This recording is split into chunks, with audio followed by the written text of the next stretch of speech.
Turbo Conquering Mega Eagle.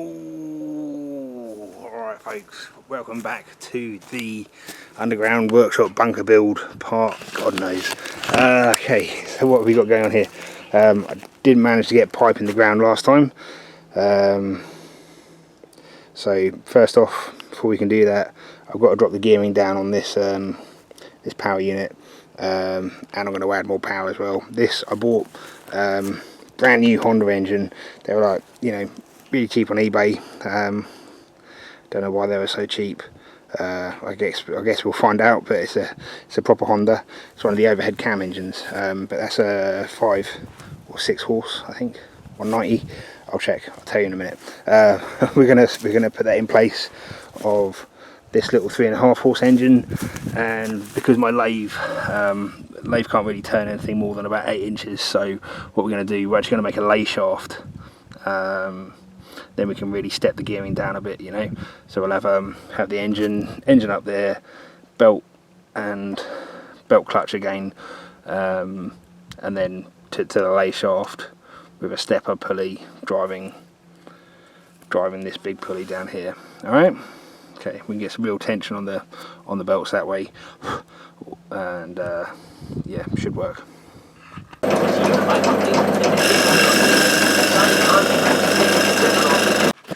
Okay, I just knocked up a couple of patterns.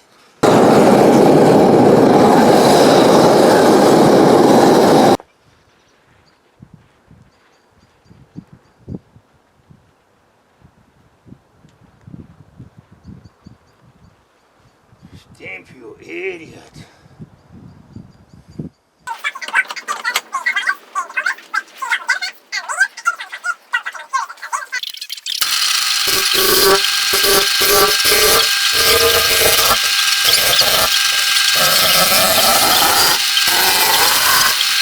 Okay folks, so we've had a slight hiccup with the belts, yeah. I made up my pulleys, and I cut the grooves in them according to a table I found on the internet. It had the belt type like O, A, B and D, they're the common ones, and then it had all the specs underneath, the nominal dimensions of the belts and the required dimensions of the pulleys. So I cut this for a belt on top and a B belt down below, and I knew I was already pushing the minimum diameter radiuses for these belts, isn't it? Because as the belt increases in thickness, the working diameter reduces. It doesn't like going around the corners so much, and so I was already pushing it like quite a bit, especially with this big heavy B belt or D belt or whichever, I don't know. And then like my belts arrive after having ordered them, and they're baggy in there, you know. So this is the B belt, and it, you know, like a clown's pocket, like a tatty windsock, you know. It's never going to sit in there. So I could go up to the D belt, and it'd fill that up nicely, probably, just like this B belt fills up the gap for the A belt. So I'm still not entirely sure what happened there. I looked at a couple of other charts, and they all give similar dimensions. So I don't know. It's probably operator error. It's always the nut behind the control stick, isn't it? Eh? So you know, I'll go back to doing what I always do, and just eyeball it straight off the belt. And rather than making the game with these belts, I kind of convinced myself that I'm a little bit too ambitious with the radius as we're trying to go around. So I'll go back to the original plan, which was doubling up the pulleys. So we've got much smaller belts, and we'll run 2 at a time. So we've got 4 belts, two of each size. At least I could get the sort of belt length from having messed around with those other pulleys, and yeah, so I had to do 3 new castings, and it's cool because, you know, every time I cast something, they always come out a little bit nicer, especially if I'm repeating. So we've got another stepper pulley. This one came out much better than the original. I went back to sodium silicate casting as well, and I made this up because I'll need a new pulley now for the gearbox side of things. so I had to make another pattern and cast that one as well. And then because I couldn't fit my belts on the original pattern for the single large belt on the engine side, I just cast a random chunk of alley and we'll turn it out of this lump. Yeah, eventful, learning, but taking too much time. So we'll push on. I'll see you in a bit when I've turned some grooves into these. Okay, because I've got to turn up quite a few grooves. I just knocked up a little grooving tool. This should be the perfect profile for the grooves.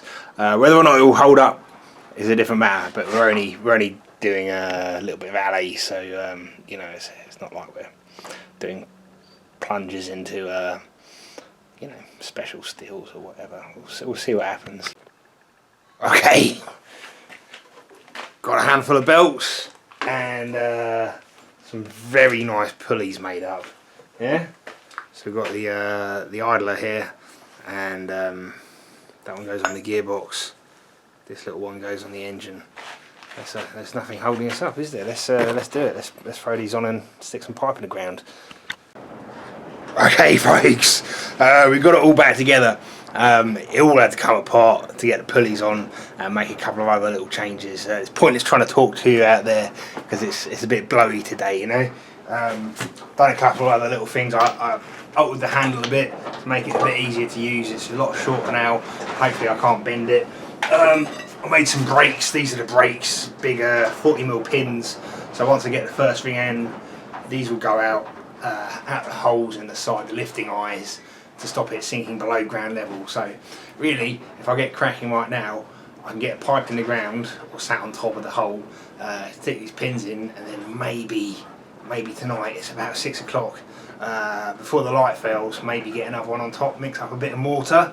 I've got to spray some waterproofing on the base on the outside of the first ring. I don't want to go too high up with that though, in case it affects my mortar joint. Yeah, but that ring's only going to go halfway down, so we'll have a go. I'll mix that up before we go any further, and then stick the pipe, lift it up, spray it, then stick the pipe in the hole if the crane works, and then we'll you know, if it's not got too late, we'll go for a second lift.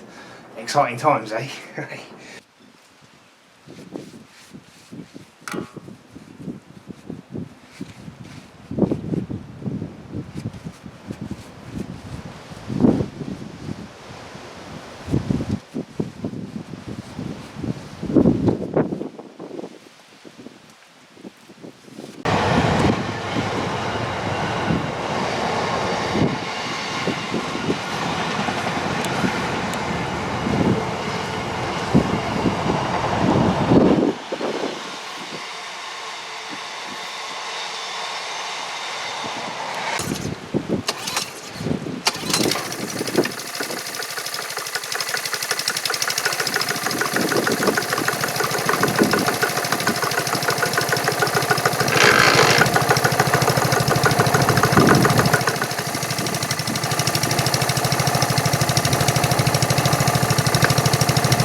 Okay, so I think the gearbox in the crane is knackered. I might borrow a horse and see if we can convert it to a horse-drawn crane. I don't know. I'm just gonna pop open the selector cover and see if it's knackered. Okay, so this is the final drive gear. This mounts on the axle shaft, and what actually is happening here, or one of the things, and I'm still what this is the gear is a press fit on this keyed bush, so that might have been okay for the power barrow, but it would appear as though we're getting movement between the gear and the bush. I'm pretty sure these are steel, so what I'm going to do is just put a really heavy fat old weld both sides, and hopefully it won't distort too badly, and we'll get back on it.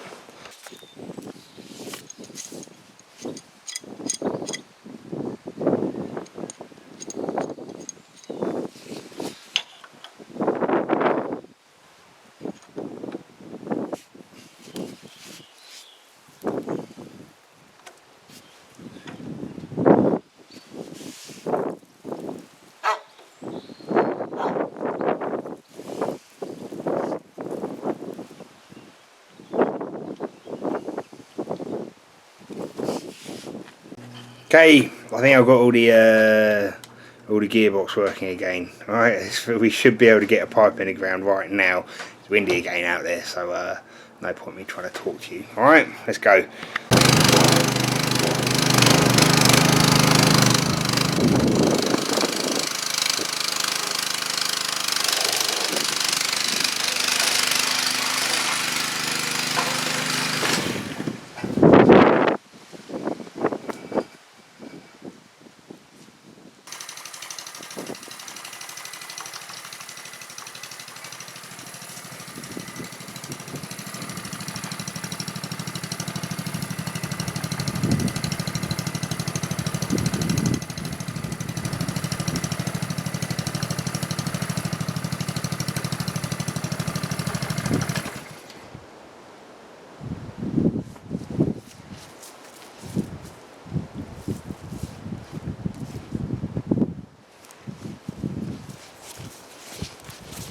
Okay, the clutch really isn't working well. We're nearly there. Nearly got the first pipe lined up.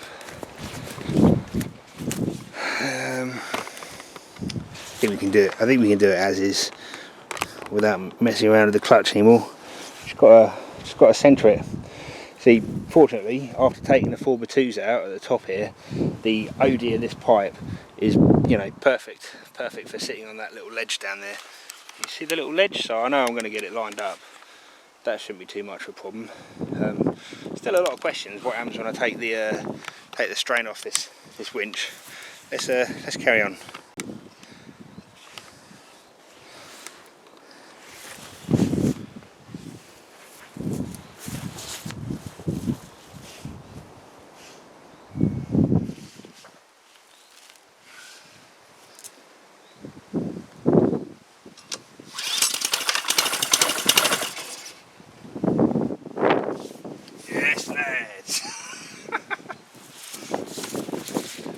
Okay, nearly there. This should definitely be easier with another person.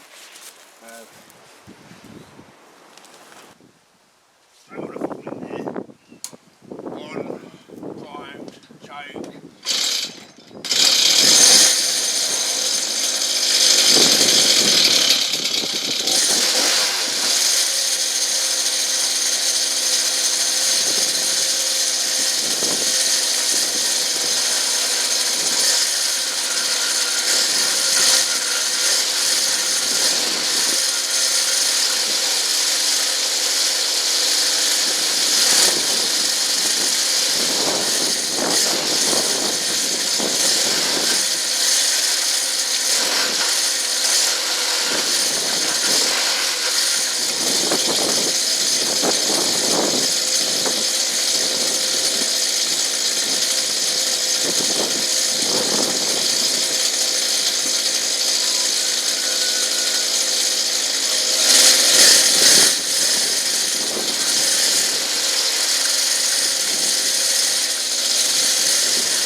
This actually feels quite safe, yeah, not the least bit sketchy. I've jumped a pulley up top. Yep, right there. Not good. I don't suppose it will matter putting things down. I'm also running out of cable. I wasn't expecting this pipe to go down so far. You know, and whilst this crane is designed to reach the bottom of the hole, i.e. 24 foot, whatever, it's not designed to go below ground level with the block on and the 7 runs of cable there. You know, all right, but I think we got enough. We just need to get this to a point where it's stable, so we can put another one on top of that, and then we'll try and send the whole lot down a bit. Tiny bit sketchy.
See how smooth that was?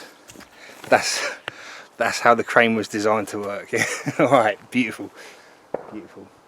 Let's have another little malfunction. I think, you know, it'd be a bit out of time, wouldn't it? Hey, yeah. That's how it was meant to work. I hope the next 8 are that smooth. We've still got to mix the mortar up. It's just starting to rain. I really don't want these pipes wet, but I think the mating surfaces should be shielded from the worst of the rain. I've got to have a little clean up around the base of that one where it's been sat in the grass. Then mix the mortar up. Set this pipe down. Let's spin it round. I'm really worried about forgetting to line the steps up before I drop them down and the mortar goes off. That'd be the most annoying thing ever. Yeah. All ready to get my mortar mixed up and stuck between those 2 bits of pipe.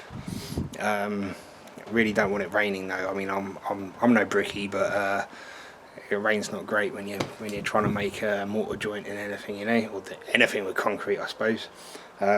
We've got a nice day tomorrow. Yeah, I mean, what would be great is if I could get this joint done today, because it might be letting up now, you know, and then get another pipe on tomorrow, and then and then we've got, you know, 30-40 mile an hour winds and torrential rain for the next from Monday, Tuesday, Wednesday, Thursday, Friday, Saturday, Sunday, Monday. Yeah, for the next week, pretty much. Oh well, see what we can do. Hey.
Okay, so these pipes don't appear to be completely round, so we've got a bit of overhang this side. Yeah, and exactly the same on the opposing side, which isn't great. They're not straight in the ground at the minute, but I've got one of my anchors in there, and the plywood that it's kind of resting on now is making some pretty ominous noises. There's no anchoring on that side. Yeah, all my days. Well, go on, if you're going to go, do it whilst I've got the camera on. I don't know whether to take the crane off or not. I kind of think I should just let it all go. It's not really an awful lot keeping that ply there, to be honest. Oh. Oh my goodness. Maybe I don't want to be anywhere near this. Kind of feel what? I don't know. This is the sketchiest part of the whole thing, to be honest. Well, the sketchiest part of the whole thing will be tomorrow, once this mortar's gone off and I've got to go and knock that plywood away underneath it. That's going to be fun, isn't it? Got the steps lined up though. They line up nicely. That's good. That's good. You know what? I might take the crane out, and if it wants to slide down, as long as they stay connected and it stays square, it's only helping me out, isn't it? Okay. I've been racking my brains as how I can remove these plywood boards without dying, and I've had an ingenious idea, but it means ordering something up, and it's gonna arrive next Thursday. That's Saturday at the minute. So I'm gonna let you guys have this video up till now, and look, we've made amazing progress, and the crane works exceedingly well. And then what? Like, sky's the limit, or journey to the centre of the earth. One of the two. Yeah, it's gonna be amazing, lads. Okay, right. So yeah, that's it for this video. Look. YouTube fucking hates me at the minute. I don't know whether I'm too sexy or I'm just a massive fucking pikey, and they don't like it. They've been tugging my my most profitable video, you know, the Splinter video. 70 quid a month that was making me. It was not bad, and a few of the other good ones as well. A couple of the crossbow ones that make a steady few quid every month have been demonised, and it's just the channel views are, you know, going right down. So look, I appreciate anyone watching who is watching this. I'd hope that, you know, a few more people would find the hole digging entertaining, and what if anyone fancies helping me out by you know, sharing these videos and that, I would be so grateful, so very grateful.